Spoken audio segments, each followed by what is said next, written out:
जय माता दी। मेरे सभी प्यारे दोस्तों, मैं लक्ष्मी शर्मा बड़ों को चरण स्पर्श, छोटों को प्यार और बराबर वालों को दिल से नमस्कार करती हूँ। आज मैं सुनाने वाली हूँ तुलसी मैया की कहानी। तुलसी मैया आपके सारे दुख तकलीफ को हर लेगी। सभी बोले तुलसी मैया की जय हो।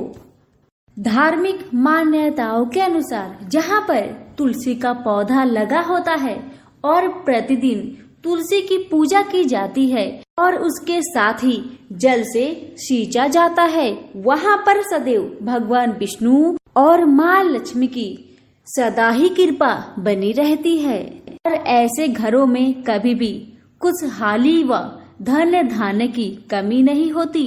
सभी बोले तुलसी मैया की जय हो। आइए सुनते हैं तुलसी मैया की ये कथा। तुलसी से जुड़ी एक कथा बहुत ही प्रचलित है। श्रीमद् देवी भागवत पुराण में इनके अवतरण की दिव्य लीला कथा भी बनाई गई है। एक बार भगवान भोलेनाथ ने अपने तेज को समुद्र में फेंक दिए थे और उसी तेज से एक बहुत ही शक्तिशाली बालक ने जन्म लिया और यही बालक आगे चलकर जालंधर के नाम से पराक्रमी दैत्य राजा बन बैठा और इसकी राजधानी का नाम जालंधर नगरी था। दैत्यराज कालनेमि की कन्या वृंदा का विवाह जालंधर से हुआ और जालंधर महाराक्षस थे।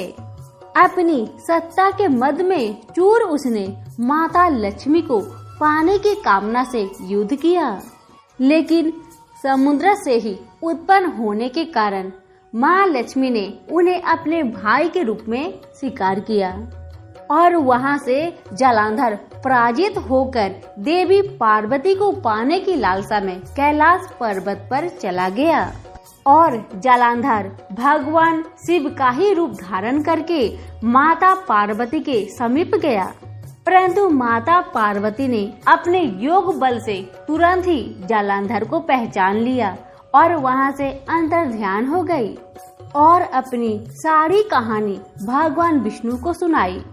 लेकिन जालंधर का पत्नी वृंदा अत्यंत पतिव्रता स्त्री थी और उसी के पतिव्रत धर्म के शक्ति से जालंधर न तो मारा जाता था और न ही पराजित होता था और इसी कारण से जालंधर का नाश करने के लिए वृंदा के पतिव्रत धर्म को भंग करना बेहद ही जरूरी था और इसी कारण से भगवान विष्णु ऋषि का वेश धारण करके वन में जा पहुँचे, जहाँ पर वृंदा अकेले भ्रमण कर रही थी। भेष बदले हुए भगवान विष्णु के साथ दो मायावी राक्षस भी थे, जिन्हें देखकर वृंदा अत्यंत भयभीत हो गई। ऋषि रूपी भगवान विष्णु ने वृंदा के सामने पल में ही दोनों राक्षस को भस्म कर दिए। उनकी शक्ति को देखकर वृंदा ने कैलाश पर्वत पर महादेव के साथ युद्ध कर रहे अपने पति जालंधर के बारे में पूछा।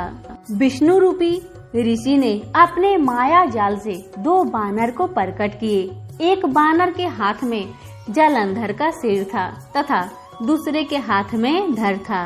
वृंदा अपने पति की ये दशा देखकर मूर्छित होकर गिर पड़ी। अब जब वृंदा को होश आती है तो ऋषि रूपी भगवान से विनती करती है कि वह उसके पति को जीवित करे।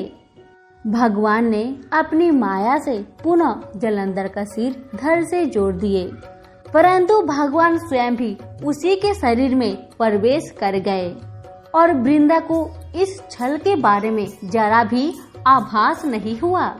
जालंधर बने भगवान के साथ वृंदा पतिव्रता का व्यवहार करने लगी और इसी कारण से उसका अस्तित्व भंग हो गया। ऐसे होते ही वृंदा का पति जालंधर युद्ध में हार गया। वृंदा को जब सारी कहानी पता चलती है तो उसने क्रोध होकर भगवान विष्णु को शीला होने का श्राप दे दिया तथा स्वयं सती हो गई। जहाँ वृंदा भस्म हुई वहाँ तुलसी का पौधा उगा। भगवान विष्णु ने वृंदा से कहा, हे वृंदा, तुम अपने अस्तित्व के कारण मुझे लक्ष्मी से भी अधिक प्रिय हो गई हो। अब तुम तुलसी के रूप में सदा मेरे साथ रहोगी। जो मनुष्य भी मेरे शालिग्राम रूप के साथ तुलसी का विवाह करेगा उसे इस लोक और परलोक में विपुल यश प्राप्त होगा। जिस घर में तुलसी होती है वहाँ यम के दूत भी असमय नहीं जा सकते। गंगा व नर्मदा के जल में स्नान तथा तुलसी का पूजन बराबर माना जाता है। चाहे मनुष्य कितना भी पापी क्यों न हो, मृत्यु के समय जिसके प्राण मंजरी रहित तुलसी और गंगा जल मुख में रखकर निकल जाते हैं। जो मनुष्य तुलसी व आंवलों की छाया में अपने पितरों का श्राद्ध करता है उसके पितर मोक्ष को प्राप्त हो जाते हैं और उसी दैत्य जालंधर की यह भूमि जालंधर नाम से विख्यात है। सती वृंदा का मंदिर मोहल्ला कोट किशनचंद में स्थित है। कहते हैं कि इस स्थान पर एक प्राचीन गुफा थी जो सीधी हरिद्वार तक जाती थी। सच्चे मन से 40 दिन तक सती वृंदा देवी के मंदिर में पूजा करने से सभी मनोरथ पूर्ण होते हैं। सभी बोले तुलसी मैया की जय हो। हमारी आज की कथा यहीं पर समाप्त होती है। कथा पसंद आने पर लाइक शेयर जरूर करें। धन्यवाद।